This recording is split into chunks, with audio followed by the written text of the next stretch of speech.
Washington Port Commissioner Ryan Calkins from Seattle. Thanks for joining us, Mr. Calkins.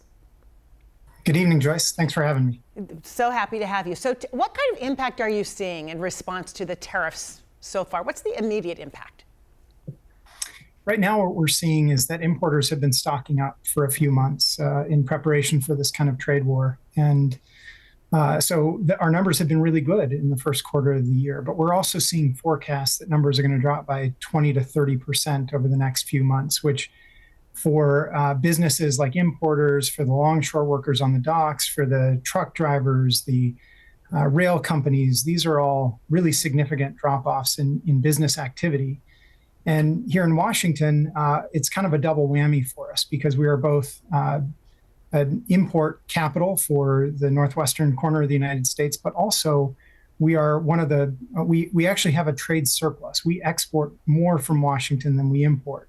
And so a trade war like this hits us both coming and going. And then what is the impact of different countries working out different deals with the White House? I mean, how does that work for our ports? Unfortunately, it adds a level of uncertainty. For the last few years, we have been working to accommodate new sources of imports from countries like India and Vietnam that have worked to diversify their trade away from China in the wake of an earlier round of tariffs.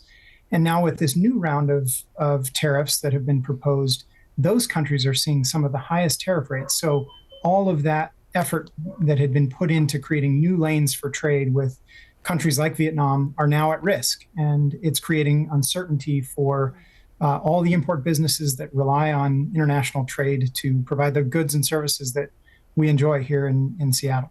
Curious if we're seeing any more or less of any specific imports as a result of the changes.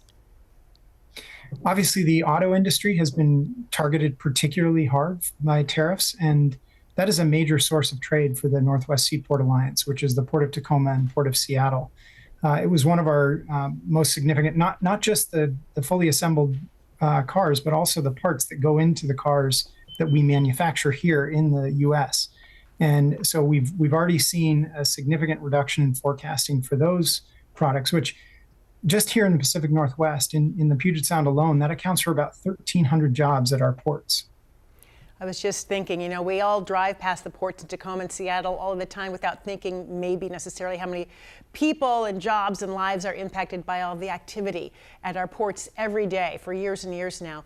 As you know, the president is suggesting that maybe there's a deal in the works with China that could come together in the next 3 or 4 weeks, but he still plans to move forward with these charges against Chinese vessels coming into American ports. What does that mean exactly?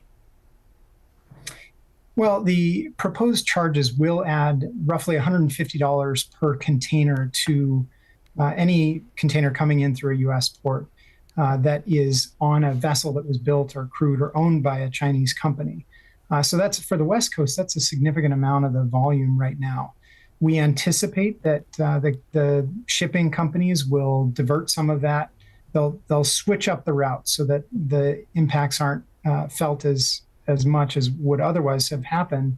And we appreciate that the goal is to help to reinvigorate the shipbuilding industry in the United States.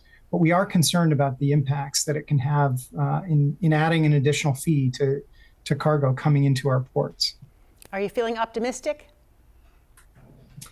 I'm not feeling optimistic right now. I feel like the approach that we've taken in levying these tariffs in initially a kind of universal way and then a seemingly haphazard way has created a lot of uncertainty for businesses, for importers, for our exporters.